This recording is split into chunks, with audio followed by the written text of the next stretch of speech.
When you step inside this 19th century mansion in Melbourne, it feels like classic Victorian Wales at first glance. High ceilings, heavy stone walls, European detailing everywhere, but something about the foyer feels different. The moment you see the wallpaper, it is absolutely stunning. And that didn't come from Europe. It came from Japan. Today, we are not just looking at a grand historical mansion, but also how culture, lifestyle, and old-world wealth shaped one of Australia's most remarkable estates, Rippon Lea Estate in Elstonwood. Back in 1869, Sir Frederick Sargood didn't just build a house, he created a private world.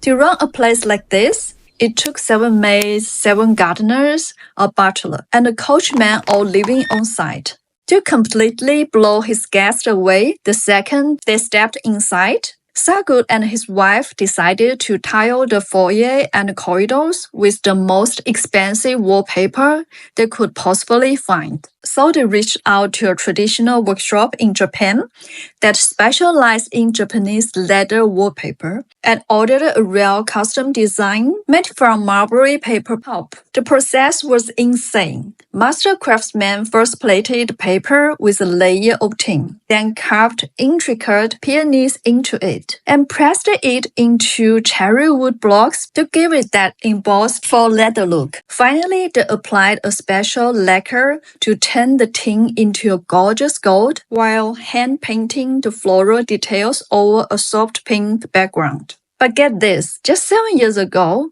a research institute in Tokyo was commissioned to recreate about 10 square meters of this golden embossed wallpaper. They perfectly matched exactly patterns and textures of the original sheets right here in Rippon Lea. But as the gold rush age faded, the definition of luxury changed.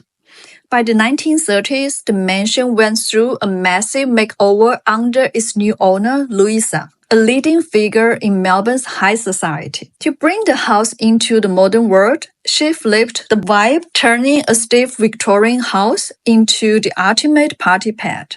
She stripped away most of the dark traditional Victorian features and replaced them with bright modern elegance, even adding one of Melbourne's very first residential swimming pools. Outside, however, the original 14 acres of gardens were left untouched, featuring vibrant rose gardens, neat English lawns, fountains, and a lake that looks like a living Monet painting. From a property perspective, an estate like this is almost impossible to recreate